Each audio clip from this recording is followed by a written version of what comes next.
Olá, você acompanha agora o Momento Brasil, programa de entrevistas da TV UFG e da Rádio Universitária. Depois de uma série de debates sobre a reforma da Previdência proposta pelo governo Temer, você acompanha a partir de hoje um novo ciclo que vai discutir o papel da mídia na sociedade brasileira. Nós vamos falar da relação da imprensa com a política, com a economia e muito mais. Neste episódio, o tema é a história da mídia no Brasil e suas relações com o poder. Fique com a gente, o Momento Brasil está apenas começando.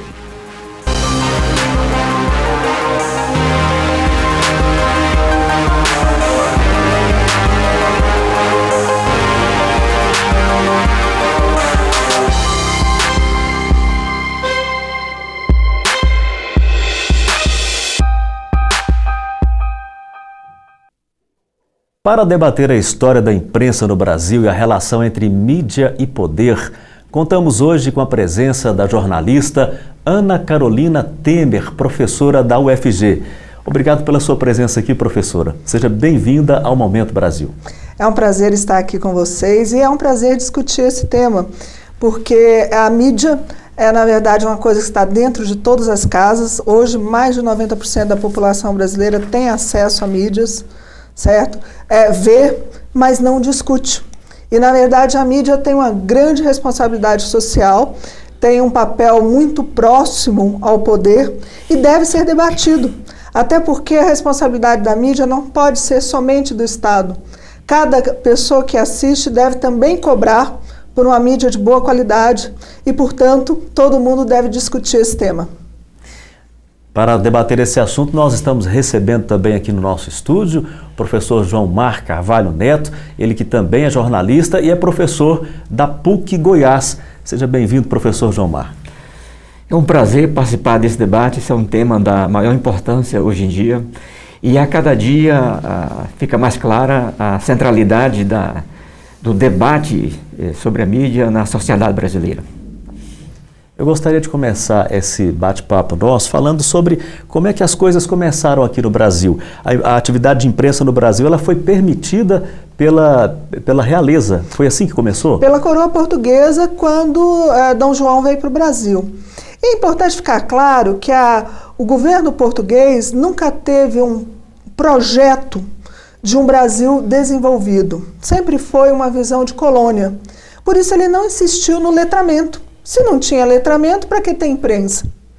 Certo? Então, quando eles trazem a imprensa para o Brasil, é uma imprensa oficial, é uma imprensa nanica, oficial, que defendia os interesses da corte e era bastante restrita. Até porque, como eu disse, não existia um projeto de letramento. E, na época, era só o jornal. Então, se as pessoas não fossem alfabetizadas, quem ia ler esse jornal? E esse modelo centralizado, ligado ao poder, ligado ao Estado, vai se replicar nas províncias, sempre com grupos fortes, em geral ligados ao Estado, com muitos interesses e, sobretudo, sem a vontade de democratizar o acesso às mídias. Somente muito tempo mais tarde é que nós vamos ver uma mudança nessa situação. Professor João Mar, então tinha uma situação de analfabetismo generalizada e uma imprensa com controle total da realeza, era isso? Na realidade, não tinha imprensa, quer dizer, nós tivemos 308 anos de história do Brasil, sem nada no Brasil. Não tinha tipografia, para fazer uma tipografia, para fazer cartas de baralho na Bahia, você precisava de uma licença de Lisboa, uma autorização de Lisboa. E não houve nada que funcionasse nesse período. O Portugal não tinha nenhum interesse estratégico em relação ao Brasil. Mesmo com as riquezas exploradas para o Brasil, depois o ouro e tal, os portugueses demoraram a entrar no Brasil, a rigor, né? Então, esse processo muda com a vinda inesperada e desesperada da família real para o Brasil. Exatamente. Porque o Napoleão estava ali na Espanha, estava lá na cozinha já, na porteira ali de Portugal, e a Inglaterra patrocinou a vinda da corte brasileira, da corte portuguesa para o Brasil. E eles trouxeram um equipamento de última geração, uma impressora muito boa. E aqui chegando, implantaram a tipografia gráfica chamada Impressão Régia, né? E aí em setembro, dia 10 de setembro, fizeram o primeiro jornal aqui no Brasil, que era a Gazeta do Rio de Janeiro era um jornal tão oficial que, com o passar do tempo, ele virou o Diário Oficial da União hoje. Não é? Quer dizer, um jornal mesmo que chegava ao Brasil nessa época, o Correio Brasiliense, que o Hipólito José da Costa fazia em Londres, desde o mês de junho daquele ano, 1908, não é? E chegava clandestino, mas era uma coisa curiosa, porque quem podia ler aquele jornal era a elite portuguesa. Então, a própria elite boicotava o governo português e o jornal entrava clandestinamente, em aspas, eu diria, e é um jornal que defendia uma monarquia, estilo monarquia inglesa para Portugal, uma monarquia parlamentarista, não é? E Portugal não aceitava, tanto que o Hipólito era um exilado em Londres, né? Quer dizer, então tudo passava, quer dizer, havia todo um quadro histórico, né? Que descrito muito bem pelo professor Marcos de Mello, né? Que foi orientador da Carolina. Sim, verdade. Né? Quer dizer, uma série de fatores, quer dizer, a incipiência de atividade, não podia ter uma indústria, porque seria uma concorrência em Portugal, que nem tinha coisa nenhuma lá, né? O estágio da população indígena, a sociedade indígena, para as quais a imprensa fazia o menor sentido, né? A cultura dele é de outro nível, outro padrão, né? A questão da urbanização não tinha agrupamentos urbanos no Brasil, nunca teve, né? Mudou tudo isso quando a família real chegou, vieram aí mais de 20 mil, veio elite de Portugal para cá. O que o Portugal trouxe em 1808, os espanhóis levaram as suas colônias espanholas em 1498. Então um atraso de muitos séculos. 200 anos. 300 anos, 308 anos, na realidade. Quer dizer, e não tinha nada. Tanto que a colônia Portugal, ela era das mais atrasadas que tinha no mundo naquela época. Os espanhóis trouxeram tudo, trouxeram a elite religiosa, militar, intelectual, fundaram escolas, universidades. A Universidade de São Marcos do Peru, em 1550, a Universidade do México, em 1551. Quer dizer, claro que aquilo não era para a população, né? Aquilo era para a elite deles continuar tendo um padrão, né, que eles achavam adequado para aquela condição deles, né?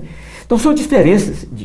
Era chamada a colonização de ocupação, que os espanhóis fizeram, e a nossa era de exploração. Tirar o que tinha, né, Carolina? Tirar o que embora. Tinha. Ia embora. Enriquecer, era fazer o Brasil, era enriquecer no Brasil e voltar para Portugal. A expressão era essa, era fazer o Brasil, enriquecer no Brasil, tirar tudo que tinha e ir embora o mais rápido possível. Não tinha essa ideia, que é uma ideia muito forte na colonização, de permanência, de montar casa, criar família, desenvolver. Não, o português tinha, eventualmente que alguns ficavam, porque nem todo mundo enriquecia, mas era isso, era enriquecer o máximo. Então como é que você vai montar uma sociedade de letras em um ambiente como esse? Nesse sentido, qual a importância do Correio Brasiliense? A época mesmo que sendo acessado somente por essa elite, teve uma importância? Sim, muito grande. O Hipólito é praticamente, o Hipólito da Costa, é praticamente o pai da nossa imprensa, porque ele foi alguém que desafiava a coroa portuguesa não gostava dele, tanto que ele vivia na Inglaterra, exilado. O jornal era feito em português, mas na Inglaterra. Chegava no Brasil de navio, e aí você pode pensar a distância que tinha, e eram meses, 4, 5 meses, não tinha nenhuma informação relevante, ele era muito mais opinativo, mas ele já despertava o entusiasmo por uma certa modernidade da época. Tá? O que na época seria uma certa modernidade. Já fazia sentir uma elite que poderia se interessar, já fazia sentir até o nascimento de uma ideia de Brasil, tá? Como algo que não era só para tirar e levar embora. Tá? O Hipólito, por exemplo, ele defendia a ideia de abertura dos negócios, né? O Portugal era fechado, né? Queria liberar o comércio para o exterior, né? Naquela época, basicamente, com a Inglaterra. Né? França não dava porque era inimiga, né? Era inimiga, né? E ele defendia, era um jornal de proposição. Ele montou toda a estrutura de poder nas páginas do seu jornal. Eu encontrei uma coleção, um livro desse tamanho, grossão, Carolina, do Alceu Moroso Lima, né? Né? Falando do jornal, explicando o que ele queria montar. Ele sugeria um governo e sugeria a estrutura desse governo. Isso que era coisa fantástica, né? Tanto que a primeira providência que Dom João VI criou, quando chegou aqui, foi exatamente liberar o comércio externo do Brasil. Era uma pressão que o Hipólito, na realidade, ele representava setores expressivos da sociedade portuguesa que já queriam uma abertura da política portuguesa, né? Mas tudo parava, na realidade, no sistema de censura de Portugal, que era um sistema de censura amarrado com a Igreja Católica. Sim, né? sim. 3 sistemas de censura da Igreja, mais um civil. Você escapava do uso. E sobrava ainda o Tribunal da Inquisição, que era a fogueira, né, Roberto? A gente se esquece muito da Inquisição no Brasil, mas ela foi significativa. Principalmente em termos de censura. Tá? E não interessava para a igreja também, ou pelo menos para os setores da igreja que estavam presentes no Brasil, um público que fosse leitor, fosse crítico. Vocês vão pensar que também nós estamos falando em um momento em que as religiões protestantes eram uma ameaça. Tá? Então eles não queriam esse público, eles queriam o quê? Uma censura. Tá? Um tipo de material de imprensa que não discutisse, que só reafirmasse, só impusesse, que fosse muitas vezes o que acabou sendo um diário oficial. Tá? Só desse informações legais, curtas, que são de interesse público, sem dúvida, mas não refletem o verdadeiro espírito da imprensa. A partir daí surgiram resistências pelo Brasil, novas publicações clandestinas? Não, o que aconteceu assim, nesse período, nada se expressivo. Houve a Revolução Pernambucana em 1817, duramente reprimida. Frei Caneca era a grande expressão daquele movimento. Eles tinham um jornalzinho chamado Preciso, que o Nelson Werneck Soler, naquela história da imprensa Brasil, dá conta. Disse que ali começou a imprensa brasileira, mas era um jornal de campanha, né? Na verdade, ele só expressava aquele momento ali. A imprensa começa a surgir com a Revolução do Porto, 1820. 1821, o resultado dessa Revolução do Porto chega ao Brasil. O Brasil já era a sede do Império Português, né? E aí acabou todo o sistema de censura no Brasil, Roberto. Acabou tudo. E aí começaram a sair os jornais pró-independência, contra a independência. A partir de 1821, aí nasce a imprensa que nasce no Brasil. Bem, pegando o exemplo do Hipólito, nasce uma imprensa política, com base nos ideais liberais da Revolução do Porto, né? Quer dizer, nossa Revolução do Porto muito atrasada em relação à francesa, 1789, a inglesa 1689, né? A americana 1776. Mas, enfim, saiu. Já tinha saído da Espanha, que foi em 1812, lá na cidade de Cádiz, né? Então, chegou a Portugal, né? Agora, a imprensa... Com a vantagem, o Brasil já tinha uma elite, uns 25 mil, 30 mil pessoas alfabetizadas, a elite. Tinha uma pequena elite brasileira também, que estudava em Coimbra, esse povo estava aqui. Ia, voltava, ia e voltava e tal. Então já tinha um público leitor, e esse povo já se manifestavam, as famílias políticas, os Andrada, começavam a surgir. Já começavam a discutir a possibilidade de separação, inclusive, né? Então já tinha esse debate. Dom João VI volta por pressão de lá, né? Há uma grande negociação, Portugal, mas principalmente a imposição da Inglaterra para ficar Dom Pedro I como imperador do Brasil, né? Quer dizer, sem muita confusão, ficou. A confusão depois ele estabeleceu na gestão dele, era um homem complicado, né? Mas aí aparece uma imprensa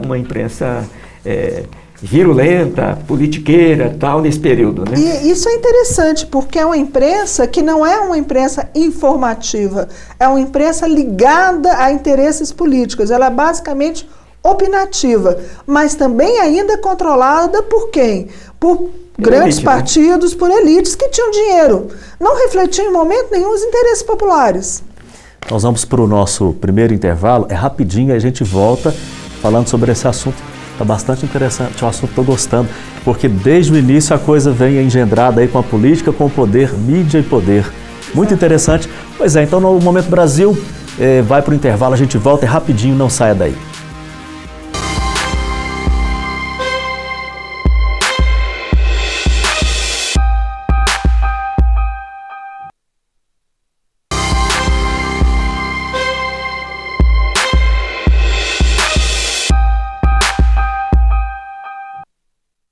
O Momento Brasil está de volta com uma série de episódios sobre o papel da mídia na sociedade brasileira e a relação da mídia com o poder.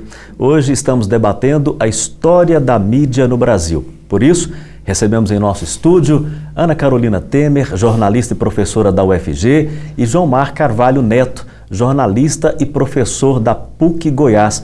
No bloco anterior falávamos sobre a vinda da família real e tudo aquilo que acontecia. E nós comentávamos, e eu quero comentar aqui para o nosso telespectador, para o nosso ouvinte, sobre a questão da universidade no Brasil. Foi um dos últimos países aí da América Latina, se não o último, né, professor? Foi o último. O último país da América Latina a ter universidade. Tá? E uma universidade muito sofrida, porque, na verdade, ela começa muito fragmentada, né? Tinha o curso de medicina na Bahia, acho que tinha direito São Paulo, né? São Paulo, e tinha um outro, acho filosofia no Rio, direito de São Paulo. E essa universidade vai demorar anos a formar um corpo universitário também. A primeira mesmo, assim, curiosamente, a Universidade de São Paulo, a USP, ela nasceu por uma iniciativa, uma briga da família Mesquita, do jornal O Estado de São Paulo. Eles bancavam essa coisa para trazer a USP. Tanto que a universidade, o nome dela tem o nome do Júlio de Mesquita. Né? É a Universidade Júlio de Mesquita, em homenagem a ele. Trazer missões europeias, francesas, inglesas, alemãs, espanholas, portuguesas para o Brasil, para começar a criar um lastro da vivência acadêmica, científica. Foi assim que começou. Não foi nenhuma iniciativa do Estado, né? Não. A grande divisão de trabalho internacional era que o Brasil fosse o quê? Produtor de produtos primários. Agricultura, minério. Tá? Então, para quê? Para que ter pessoas culturalmente trabalhadas, elitizadas, se nossa função era produzir alimentos e minérios? Tá? A família real, quando vem para o Brasil, ela não vem por opção, ela vem fugida. Então, ela traz todo esse lastro, não porque ela tem iniciativa, mas porque ela precisava sobreviver no Brasil, continuar sendo família real no Brasil. Então, ela traz esse lastro.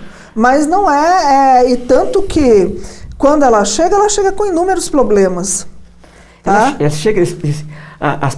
Os primeiros institutos superiores começam nesse período, um instituto de medicina, seriam as futuras faculdades de medicina, né? Eu gostaria de fazer um recorte, professor, para a gente fazer um salto histórico. Vamos lá para o Estado Novo. Estado Novo lá de Getúlio Vargas, né? Como é que era o panorama da imprensa no Brasil já nessa época? Nessa época, eu diria o seguinte, a imprensa, quer dizer, a República não mudou muito a imprensa, não é? E veio aquele período chamada Primeira República Velha, que vai até a Revolução de 30, né? A imprensa estava engatinhando como proposta empresarial. Você tinha jornais do Rio de Janeiro, aí nasce na década de 20 o Globo, o Grupo Folha, né? Começa, né? A Folha da Manhã e tal, e esses jornais, a revista Cruzeiro, que já foi adquirida pelo Chateaubriand. Quer dizer, essa imprensa era um arremedo de projeto empresarial ainda, quer dizer, não tinha. Agora, o Getúlio Vargas, quando percebeu a importância do rádio, que nasceu na década de 20, que é que ele fez? Com ele nasceu as primeiras legislações da radiodifusão no Brasil, com Getúlio Vargas. E quando houve a Revolução de 30, a Constituição de 1934 foi uma revolução parecida com essa nossa atual, uma Constituição cidadã. Tinha a consolidação da lei do trabalho, você tinha um Ministério do Trabalho, tinha tudo isso. Só que o Getúlio Vargas já estava pensando estrategicamente, achava que aquele projeto de convocar uma Assembleia Constituinte para fazer uma Constituição, saiu aquela Constituição boa, mas aquilo o incomodava, né? Logo ele deu o golpe, né?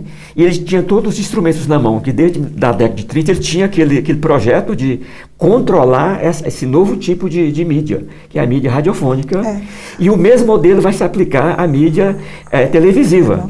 E esse controle, aí o que ele vai fazer na ditadura? Ele implanta o DIP, Departamento de Imprensa e Propaganda, que era o órgão de censura do governo federal. O que é que ele faz? Cria os DIEPs, os DIPs nos estados, para controlar toda a expressão de inconformismo na qualquer região do Brasil. Quer dizer, então a imprensa passa a ser controlada. E o que é que o DIP fazia? Todo empresário, dono de jornal, ou emissor de rádio, ou agente de publicidade, tinha que cadastrar seu jornal, principalmente o jornal, para ter o direito de comprar papel. Quem não cadastrasse não tinha papel, portanto não tinha jornal. Era uma forma de controle. É uma forma de controle. Há um elemento aí fundamental nessa mudança. A imprensa no Brasil, como disse o professor João Mar, ela era um arremedo de imprensa, porque ela, em termos gerais, ela não dava lucro. Então, alguém tinha que sustentá-la. Quem é que sustentava? As elites que tinham interesses naqueles jornais. Tá? Quando o Getúlio Vargas chega, ele começa com outro tipo de veículo, que é o rádio. O rádio não precisa do letramento. As pessoas ouvem o rádio. O rádio podia ir mais longe, o próprio processo de distribuição do rádio é diferente. Então ele conquista um público e um suporte comercial que o jornal impresso tinha dificuldades. Já tinha um pouco, já estava numa fase um pouco melhor, mas ainda não era a mesma coisa do rádio. O rádio traz as massas e o Getúlio vai investir no rádio porque ele percebe isso. O Getúlio é um homem que conquista as massas e ele conquista percebendo, usando. Não, ele não faz isso sozinho, ele segue exemplos de outros países, mas ele traz o povão para ouvir as rádios e a partir daí ele fortalece a própria posição política dele. Tá? E, ao mesmo tempo, nós temos aí surgindo várias empresas de comunicação que vão para o rádio, que já tem jornal e vão para o rádio, outras fazem um movimento não exatamente igual, mas que elas começam a ser economicamente fortes, economicamente sustentáveis, que é uma dificuldade que a imprensa tinha, porque não tinha leitor ou tinha uma baixa quantidade de leitores. O rádio, como ele consegue atrair esse leitor, ele consegue atrair também o anunciante. Já surge uma indústria, que ainda não era uma grande indústria, mas é uma indústria incipiente. Tá? O setor de serviços começa a crescer nas cidades. Então nós temos toda uma mudança estrutural que vai ajudar a chegada do rádio, mas que também vai ser bem trabalhada pelo Getúlio Vargas para apoiar a posição dele como mandatário aí. E ele vai, a partir daí, semear, né? Tomar a própria revolução. Nesse período, a imprensa era opinativa, já era uma imprensa noticiosa? Como é que a gente pode classificar? Ela era um misto, mas ela não tinha o jeito de uma imprensa noticiosa. Ela tinha que ser enquadrada. E o Brasil experimentou, a partir da década de 30, um modelo curioso e bem feito, que é chamada a sua estrutura em redes de comunicação. Na época da década de 30, surgiu um empresário, um engenheiro baiano, o Geraldo Rocha. Ele tinha umas empresas de rádio, tinha alguns jornais, agências de notícia. Era Rio de Janeiro, região de Juiz de Fora ali, Espírito Santo e tal. E ele tinha o compromisso com o grupo dele, o Getúlio Vargas, aqueles ideais da Revolução de 1930. Aí começou a enfrentar. Quando o Getúlio Vargas deu o golpe, ele estava contra o Getúlio Vargas. O que é que o Getúlio Vargas fez? Tomou as empresas dele e encampou, chamado Empresas Incorporadas ao Patrimônio da União. Na década de 40, vai fazer a mesma coisa com o jornal Estado de São Paulo. O Estadão ficou 5 anos como empresa incorporada ao patrimônio da União. Imagina o Estadão... Acho que pouca gente sabe disso. Pois é. Então o Getúlio jogou pesadas nesse... Mas nessa época, aí isso vai ajudar a explicar esse tema nosso que é importante, chegar a esse ponto. Nessa época, tinha uma figura que já tinha a revista Cruzeiro, né? Que era o Chateau e o jornal, né? Era o Chateaubriand. E o Chateaubriand descobriu que ele tinha que fazer o quê? Ficar amarrado com o poder. Ser forte junto ao poder. E aí ele vai crescendo, mesmo que caindo o Getúlio Vargas, ele montou uma estrutura próxima do poder, ficou sempre próximo do poder. E aí o que vai acontecer? O Chateau vai fundar, em 1950, a televisão do Brasil. E aí montou a primeira ideia extraordinária que eu acho, do ponto de vista de gestão, que foi a primeira rede nacional de comunicação. O Geraldo Rocha era uma rede regional. Comunicação. Foi tão perfeito, ele montou o cenário dos condomínios associados. Só que quando ele morreu em 68, houve uma dissensão interna e explodiu para a crise. A greve da Tupi, que acabou. Aí o governo do general Figueiredo, que insistiu, quis muito não intervir nessa, porque é uma coisa complicada. Rádio e televisão, a gente sabe, são concessões do poder público, né? Ele interveio nesse processo, fez uma outra licitação, o Silvio Santos ficou com o filé e abriu o SBT, a outra parte ficou com o grupo do Adolfo Bloch, o Bloch também morreu logo em seguida, que hoje é a Rede TV, que sobrou desse grupo. E quando o Chateau morre, o Roberto Marinho, que acompanhava, já tinha rádio, jornal no Rio de Janeiro, ele acompanhou tudo, 65, põe no ar o Canal 4 do Rio de Janeiro, a TV Globo, e não repetiu nenhum erro do Getúlio Vargas. Treinou os filhos, né, morreu, os filhos estão aí, montou um grupo. Então, esse modelo de rede de comunicação é uma coisa fantástica, porque se tem um modelo hoje, que é TV, vamos o caso Globo, TV e as afiliadas, 117, 120 emissoras afiliadas. Em 91 ele montou o mesmo sistema do rádio, CBN, Central Brasileira de Notícias, e tem ainda a agência de notícias. Né? E as outras emissoras, o que é que faz? Copia o mesmo modelo. E tem umas consequências interessantes para a gente analisar, críticas que a gente tem que fazer. Mas o Brasil montou esse modelo, que eu não vejo esse modelo dessa forma organizado no mundo. No mundo todo. Nesse sentido, a crise de 54 com o suicídio de Getúlio, quer dizer, está dentro dessa situação toda que... Exatamente. Você tem que pensar que a partir do rádio, o Getúlio lança a sementinha e o Chateaubriand vai regar a planta e fazer ela crescer, que é um projeto de modernidade. Até o Getúlio, nós tínhamos um Brasil que via riqueza na agricultura, no produto primário. A partir de Getúlio, nós queremos, ele começa a usar essa expressão, tanto que vem aí que nós estávamos falando, ele vai fazer a carteira de trabalho, vai pegar o trabalhador, principalmente o da indústria. É uma indústria que, comparada com a que é hoje, é muito incipiente, mas ainda assim, ele vai valorizar esse trabalhador. Por quê? É o pai dos pobres, né, Carol? É o pai dos pobres. Porque ele tem um projeto que o Chateaubriand vai encampar. Não é só o Brasil grande, é o Brasil moderno. E a televisão vai ser claramente a expressão dessa modernidade. E aí nós temos uma inversão. Nós somos o segundo país na América Latina e o primeiro na América do Sul a ter televisão. Tá? Certo? Porque o Brasil queria deixar para trás aquela imagem de agrícola, pobre, subdesenvolvido, que levou muito tempo, nem sei se ainda podemos falar que se livrou dessa imagem, mas era um projeto de modernidade. Tá? Que chega com os meios eletrônicos. Não queremos mais o Brasil do passado, queremos o Brasil do futuro. Que mais tarde o próprio governo militar vai se apropriar dessa ideia e vai falar, nós somos o país que vai para frente, e outros slogans que vão vir.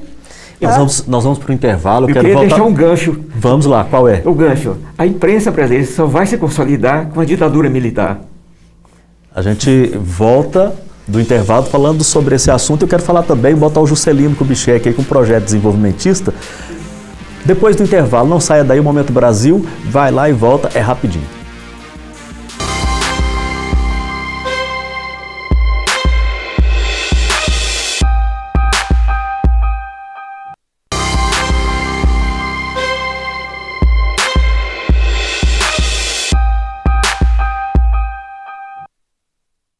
O Momento Brasil está de volta com o debate sobre a história da mídia no Brasil e a sua relação com o poder. Contamos com a presença de Ana Carolina Temer, jornalista e professora da UFG, e João Mar Carvalho Neto, jornalista e professor da PUC Goiás.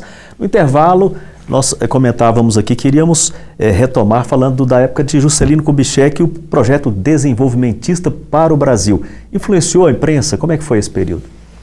Eu diria que o Juscelino, ele não teve uma preocupação direcionada para a imprensa. Ele teve uma preocupação com a modernidade, tá?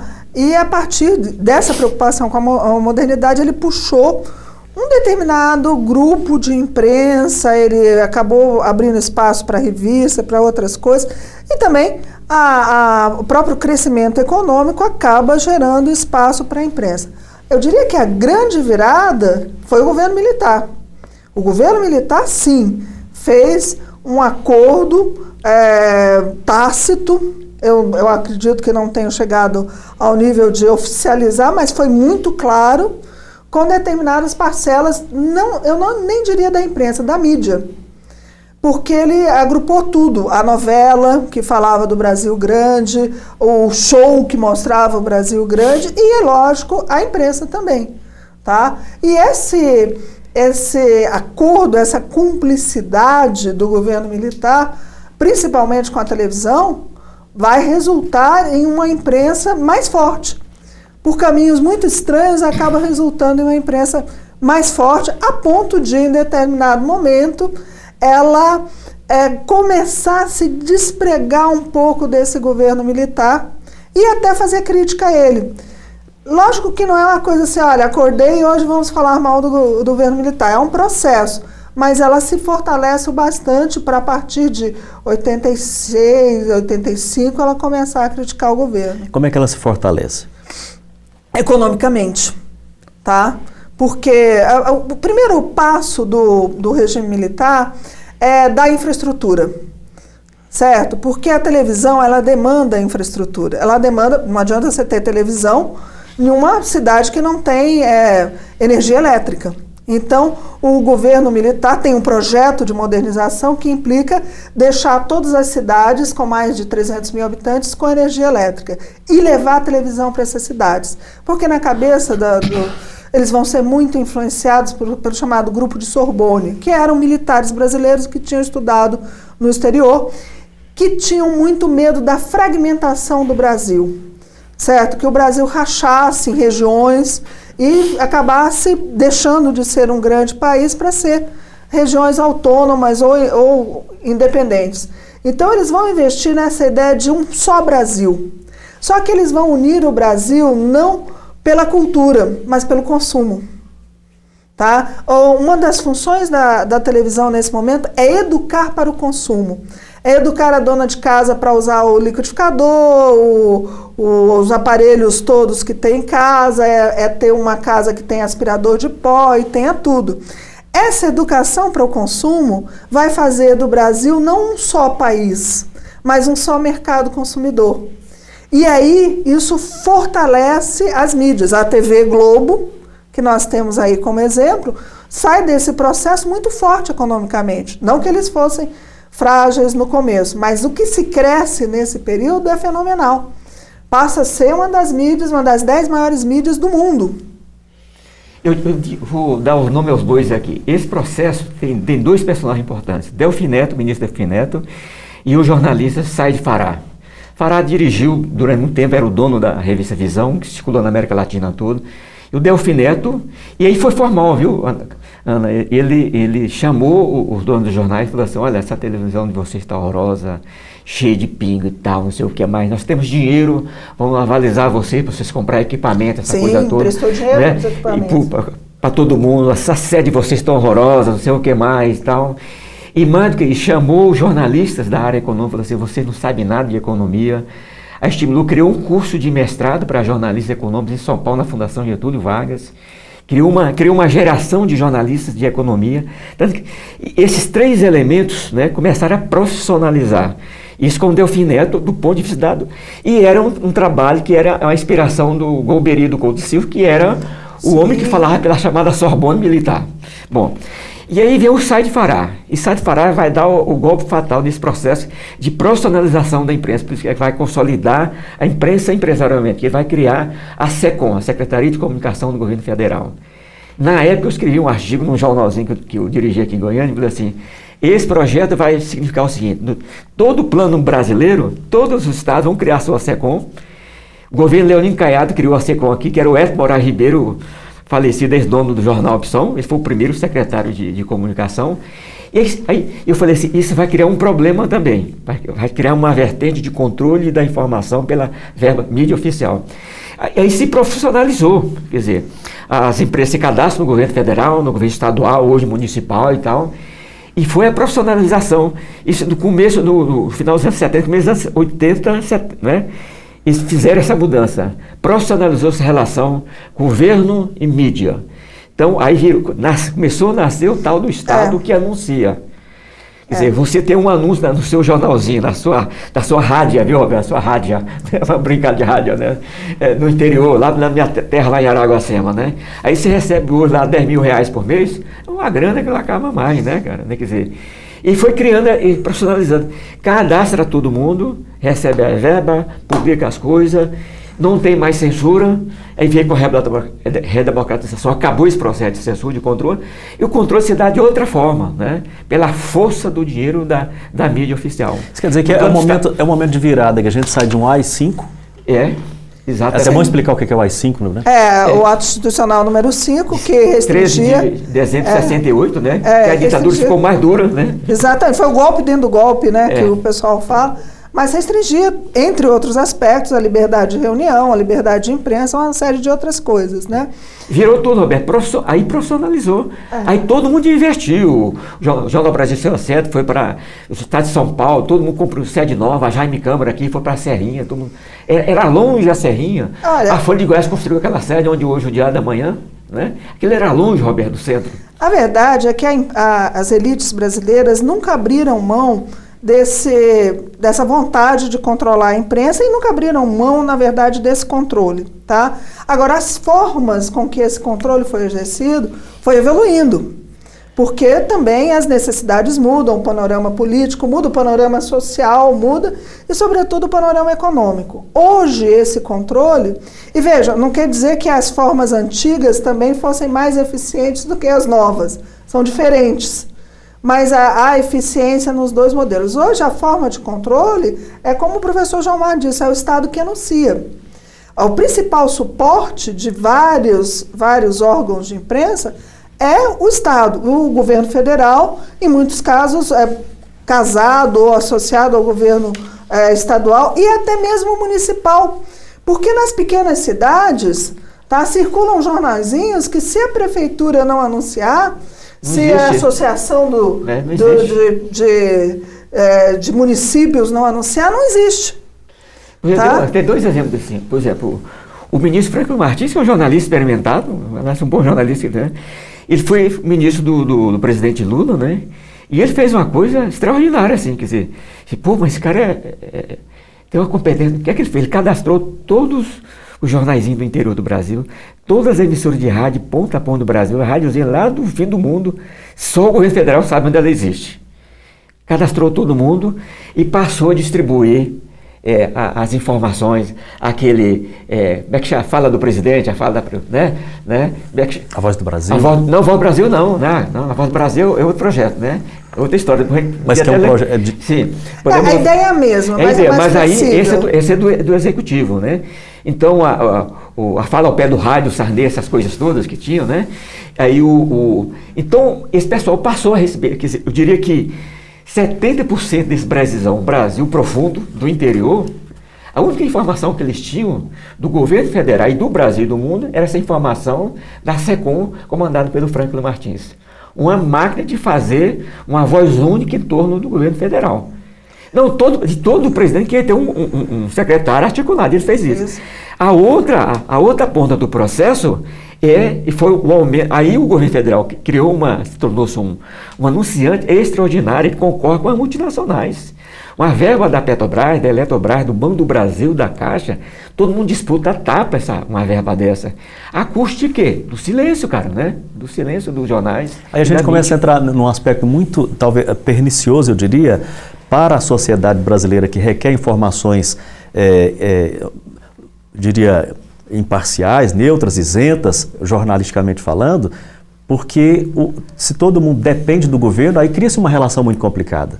Sim, e veja, é importante a gente deixar claro que as mídias pequenas, muitas vezes, são mais dependentes do que as grandes mídias. As grandes mídias, elas têm um certo respaldo, tá? Elas funcionam como empresa. Então, as mídias pequenas do interior acabam sendo muito mais frágeis, tá? Mas essa relação, ela se dá em muitos aspectos e o que eu vejo muito claramente é essa dependência continuando, passando ano a ano, tá? Mas vou deixar um gancho aí para a gente ir conversando, a questão das novas tecnologias, que elas estão colocando em xeque antigas alianças, tá? Então, também estão colocando em xeque aonde o governo coloca seu dinheiro para anunciar, tá? Estão colocando o receptor, o telespectador, o leitor do jornal frente a outras possibilidades de informação e estão, com isso, enfraquecendo essas alianças, abrindo rachaduras nesses acordões que foram feitos aí, eu diria nem acordo, mas uma cumplicidade. Você anuncia e eu fico bonzinho, eu finjo que não sei das coisas e tal. Então, de repente, o governo não tem mais tanto dinheiro para investir, o telespectador está indo por outros caminhos e as alianças começam a ficar mais frágeis. Vamos ver no que vai dar. Os impactos das novas tecnologias, aí a gente fala de internet, as diversas ferramentas, tudo isso está criando uma ruptura aí? Então essa é a pergunta que eu estou deixando aqui para a gente falar no próximo bloco, né? Tem uma ruptura verdadeira aí ou os veículos tradicionais estão se apossando dessas novas tecnologias e está a mesma coisa? Então, vamos voltar falando desse assunto. Vamos voltar a falar disso. Tem muita coisa para falar aí. Eu fiquei ainda aqui me coçando, porque com o desenvolvimento que vocês historiaram aqui, Goiás, né? Como é que Goiás, qual foi o salto que Goiás deu no processo da imprensa? E a gente pode usar um minutinho para falar disso também. Então, o Momento Brasil vai agora para o seu último intervalo. Em instantes estaremos de volta. Não saia daí.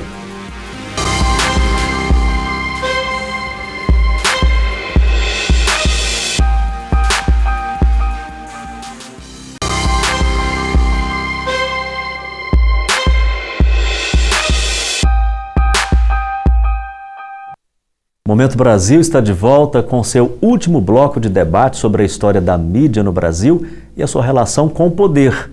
Contamos com a presença de Ana Carolina Temer, jornalista e professora da UFG, e João Mar Carvalho Neto, jornalista e professor da PUC Goiás.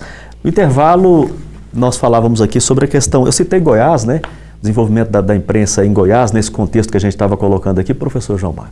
Olha, em Goiás foi curioso, porque Goiás foi um dos estados que mais sofreu com a ditadura militar.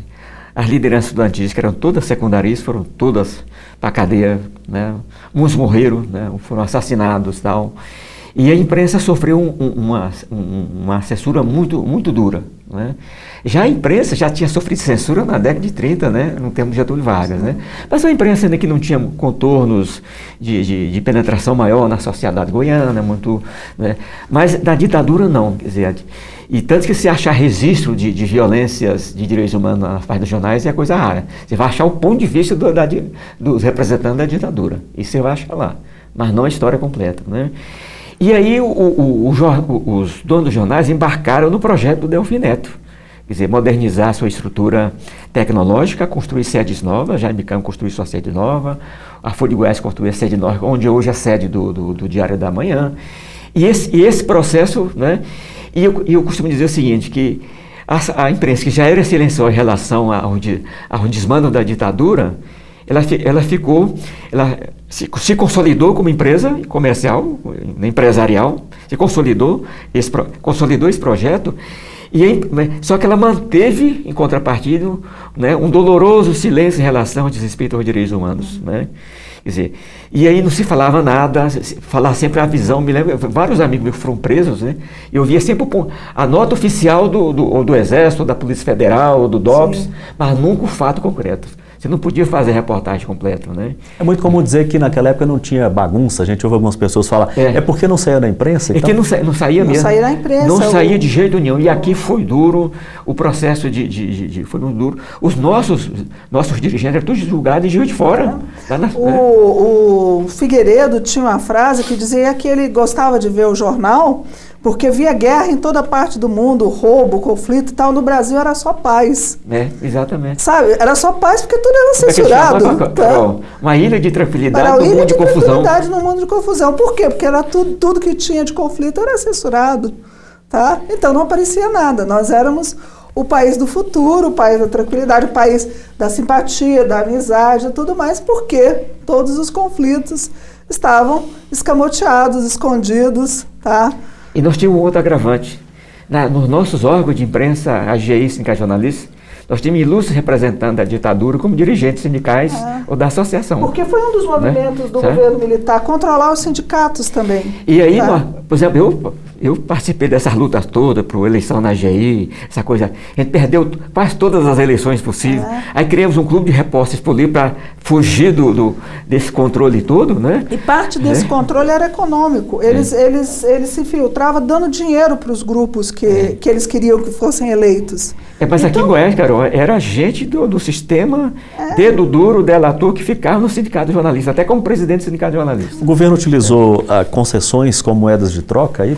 Esse foi um outro momento, já assim, na chamada abertura.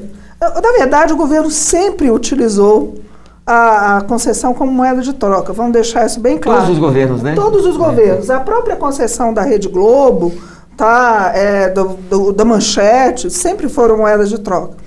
Mas a partir de 85, o interesse do governo em trabalhar a concessão como moeda de troca atingiu, vamos dizer, um momento tão vexaminoso, tão claro. Trocando o quê pelo quê? Apoio político. Apoio político no Congresso, tá? Apoio econômico nos seus projetos. Deixa eu dizer um exemplo claro disso, né? Na época, na véspera de instaurar a Assembleia Nacional Constituinte, todas as entidades de trabalhadores, inclusive nós jornalistas, fomos para Brasília fazer nossos congressos em Brasília. E nós defendíamos naquela época o Conselho Nacional de Comunicação. Esse seria um órgão que ia tratar das concessões de rádio e televisão. Nós imaginamos um modelo em que tivesse empresário, jornalista, todos os profissionais dessas áreas todas, tal, e representando a sociedade organizada, como o OAB e tal, assim por diante, né? Sei que na véspera dessa votação, nós trabalhamos até 1h30, 2h da manhã, né? E acertamos o acordo do Conselho, né? Quando nós fomos dormir, né? Quando amanhecemos, o Sarney tinha feito mais de 1.200 concessões de rádio para os políticos do Nordeste. Quer dizer, e nós perdemos todo... E aí o conselho que foi aprovado foi um conselho desfigurado. Ele só veio a ser instalado a partir de 91 do governo Fernando Henrique, quando os empresários preocupados com a crise econômica deles, vamos abrir nosso capital para mídias, para o capital estrangeiro. O Roberto Marinho sempre foi contra o capital estrangeiro, né? Desde que ele não fosse capitaneado por ele, né? Mas o Fernando Henrique, vocês aprovam isso lá e eu assino embaixo, não tem problema, é a briga de vocês, né? Nessa concessão, na época, o PT, que era miudinho, genuíno, era um grande líder na época e tal, ele conseguiu enquadrar, assim, nós vamos apoiar a imprensa brasileira nesse processo, né, de vender 30% do seu capital para as empresas estrangeiras, desde que se aprove e se instale o Conselho de Comunicação Social. Só que o Conselho saiu desfigurado como órgão do Senado Federal e não um Conselho com autonomia de Qual seria o papel desse Conselho, fundamentalmente? Era cuidar das concessões, verificar se as concessões estavam respeitando as normas, o contrato assinado entre o Estado brasileiro e as empresas, tal. Nada disso saiu. Então o Conselho é até presidido pelo ex-presidente da Ordem dos Advogados aqui de Goiás, né? O Miguel Cansado. Hoje é o presidente do conselho em Brasília, quer dizer, o advogado é o presidente desse conselho lá. Tem alguns debates interessantes, mas não tem nada, ele está completamente desfigurado, né? Aí fez esse negócio, a oposição não tinha muito o que fazer, passou o conselho, e esse conselho, para se instalar, o PFL, depois o DEM, eles passaram 2 anos segurando a indicação dos seus representantes desse conselho. Nesse sentido, as crises pelas quais o país passou, todas elas, né? A imprensa está sempre junto, tem um papel fundamental nessas crises? Sim, ela tem um papel fundamental e, em geral, é evidente que existem pequenos grupos que são a oposição, mas, em geral, ela sempre esteve a favor do governo, a favor do Estado, tá? E deixando bem claro, a partir do momento que ela se tornou negócio, então, vamos colocar como marco Getúlio Vargas, ela passa a defender um outro elemento fundamental, que é o seu próprio interesse, a sua própria lucratividade, tá? E sendo empresa, ora, empresário, tá, não vai defender o trabalhador. Isso é uma lição que a gente tem que pensar muito, porque hoje grandes líderes políticos que são grandes empresários dizem que falam em nome do trabalhador. Não, o empresário defende o capital, o lucro. Então essas grandes empresas de mídia, elas claramente defendem, primeiro, seus próprios interesses. E número 1, seus próprios interesses. Depois eles veem os aliados que melhor convergem para esses interesses. Geralmente são grandes aliados, é o Estado, tá? São outras empresas, eventualmente instituições que também arrecadam lucro por algum motivo. Tá? Certo? Então ela não vai chegar e dizer, olha, nós estamos aqui para fazer... Não, eles têm esse discurso e quando a mídia, o jornalismo em particular, quando ele trabalha com a verdade, com a credibilidade, é porque isso é elemento que garante audiência e lucratividade, não é porque é bonzinho. Não tem essa ilusão. Pode ser verdadeiro, sim, mas porque isso torna-se um instrumento para conseguir o retorno econômico. João, eu gostaria de aproveitar esses momentos finais e falar, e as novas tecnologias? Internet, tudo isso que está aí? As novas tecnologias, elas possibilitaram a emergência, o surgimento de várias mídias novas, tal. Mas essas mídias novas, elas fazem muito barulho, mas ainda não adquiriram uma credibilidade diante da sua audiência, Não conseguiram ainda não. A grande população se informa pelos meios tradicionais. Ou se informa pela internet e vai conferir nos meios tradicionais. E vai conferir nos tradicionais, exatamente o que a Carolina falou. Então, esse é um processo. Agora, por exemplo, durante uma das mídias alternativas que eu acompanhei durante o governo Dilma, por exemplo, né? Quer dizer, eram esses tal, mas eram mídias que eram, de alguma forma, porta-voz do interesse do governo, né, de então. Era um projeto, aquele projeto de governo e tal, né? Quer dizer, várias dessas mídias, né, até a Carta Capital do Mino Carta, está agora abrindo o capital, querendo fazer uma mídia alternativa, que eu acho isso uma piada, porque o cara ganhou dinheiro sozinho, no governo amigo do Lula, tal, nada quando ele ganhar o dinheiro dele, mas agora que perdeu a coisa boa, que nós vamos lá com parceiro dando 500 por mês para ele e financiar o jornal dele, a revista dele, não dá. Então eu acho o seguinte, agora o Estado ainda é muito forte. Aí eu queria falar dessa coisa do Estado anunciante, né? Porque isso é fundamental. O Estado anunciante controla a mídia brasileira e assegura até certo ponto a grande mídia, porque ela é muito mais que uma mídia, por exemplo, um anúncio da Petrobras, da Eletrobras, Banco do Brasil, Caixa Federal, etc., tem um peso, elas concorrem com as multinacionais, com a Aécio e tal, por aí. Só que tem uma diferença, elas têm um poder político que os outros não têm. Eu já fui editor, quer dizer, e nunca um empresário, ô João Márcio, você propôs essa coisa aqui não, ele quer que aconteceu e tal, né? Qualquer secretáriozinho liga para você para cobrar, porque se eu estou dando dinheiro para você e você não corresponde ao que a gente dá para vocês, então a gente no Brasil, nós não temos, no nosso caso, nós não temos diploma reconhecido, nós não temos lei de imprensa, né? Quer dizer, está tudo solto, nós estamos aí numa situação de anomia total, sem lei, né? E o que é que ocorre? Quer dizer, e essa presença do Estado anunciante, o que é que ele faz, né? Ele controla o conteúdo da mídia, né? Segurando, por exemplo, os governadores, todos eles não pagam em dia. Eles não pagam em dia. Eu vou voltar para você. Coisa, claro, tá? Perfeitamente. Eu já quero me despedir do professor João Mar. O assunto é tão empolgante, nosso tempo está ali já, né, acabando. Muito obrigado pela sua presença aqui no Momento Brasil. Nós vamos certamente convidá-lo para mais um programa. Eu queria só assim, para não fecharmos de uma forma muito pessimista, tá? Realmente, as novas mídias não cumpriram tudo que a gente tinha em termos de esperança, talvez cumpram no futuro, acho que nesse momento ainda não chegaram lá, mas a gente não pode ver só o aspecto negativo. Eu vejo que essas novas mídias estão forçando novos pactos, elas estão incomodando.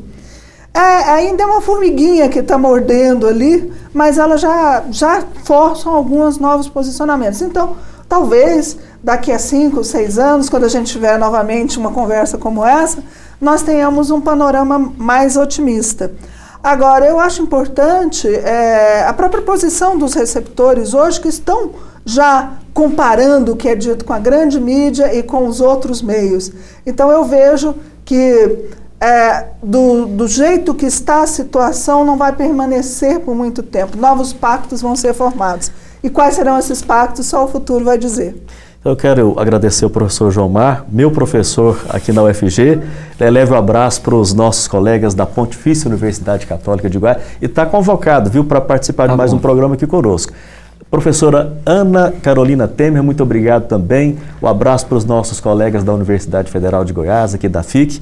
O Momento Brasil de hoje vai ficando por aqui.